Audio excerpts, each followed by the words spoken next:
பிரபல தயாரிப்பாளரும், சூப்பரான தயாரிப்பாளரின் இரண்டெழுத்து மகனும் நாயகனாக நடித்து சமீபத்தில் வெளிவந்த இரண்டெழுத்து திரைப்படம் படுதோல்வி அடைந்தது.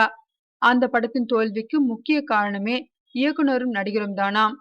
சொன்ன கதையை விட்டுவிட்டு இருவரும் கூட்டணி போட்டுக்கொண்டு தேவையற்ற செலவுகளையும் கதையை மாற்றியும் எடுத்து தயாரிப்பாளருக்கு பல கோடி ரூபாய் நஷ்டத்தை ஏற்படுத்தி விட்டார்களாம்.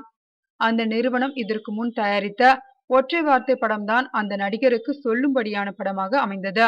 அப்படி இருக்க தனக்கு மாபெரும் வெற்றியை கொடுத்த நிறுவனம் நஷ்டப்பட நடிகரும் ஒரு காரணமாக அமைந்து விட்டாராம். ஒரு தயாரிப்பாளரின் மகனாக இருந்து இப்படி அவர் நடந்து கொண்டது தயாரிப்பு வட்டாரத்திடையே பெரும் அதிர்ச்சியை ஏற்படுத்தியிருக்கிறதாம்.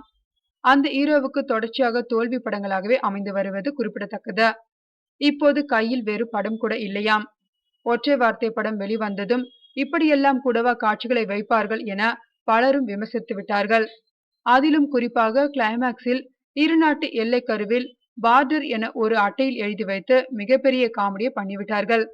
பல இந்தி படங்களில் பணியாற்றிய அனுபவம் கொண்ட அந்த ஒளிப்பதிவாளர் முழு நிலவாக இருந்த தயாரிப்பு நிறுவனம் தேய்பிறையாக அமைய காரணமாக அமைந்து விட்டார் என கோலிவுட் வட்டாரங்கள் தெரிவிக்கின்றன.